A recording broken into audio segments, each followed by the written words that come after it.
Bupati Banjarnegara Budi Sarwono tantang KPK buktikan aliran uang 2,1 miliar rupiah. Bupati Banjarnegara Budi Sarwono ditangkap KPK atas dugaan kasus korupsi.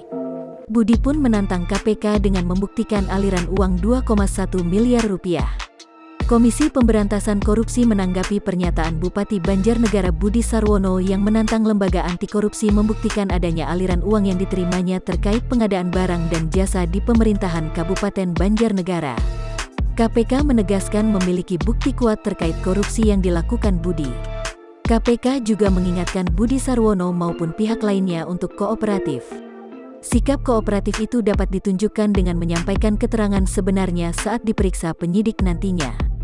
KPK menjerat Bupati Banjarnegara Budi Sarwono dan Kedi Afandi selaku pihak swasta sebagai tersangka kasus dugaan korupsi terkait pengadaan barang dan jasa di pemerintahan Kabupaten Banjarnegara tahun 2017 sampai 2018.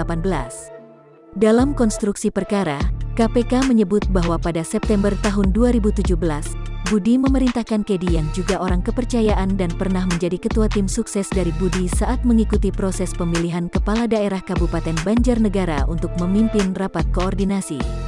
Rakor tersebut dihadiri oleh para perwakilan Asosiasi Jasa Konstruksi di Kabupaten Banjarnegara yang bertempat di salah satu rumah makan. Dalam pertemuan tersebut, disampaikan sebagaimana perintah dan arahan Budi, Kedi menyampaikan bahwa paket proyek pekerjaan akan dilonggarkan dengan menaikkan harga perkiraan sendiri senilai 20% dari nilai proyek dan untuk perusahaan-perusahaan yang ingin mendapatkan paket proyek dimaksud diwajibkan memberikan komitmen fee sebesar 10% dari nilai proyek. Jangan lupa subscribe, share, komen, dan like ya!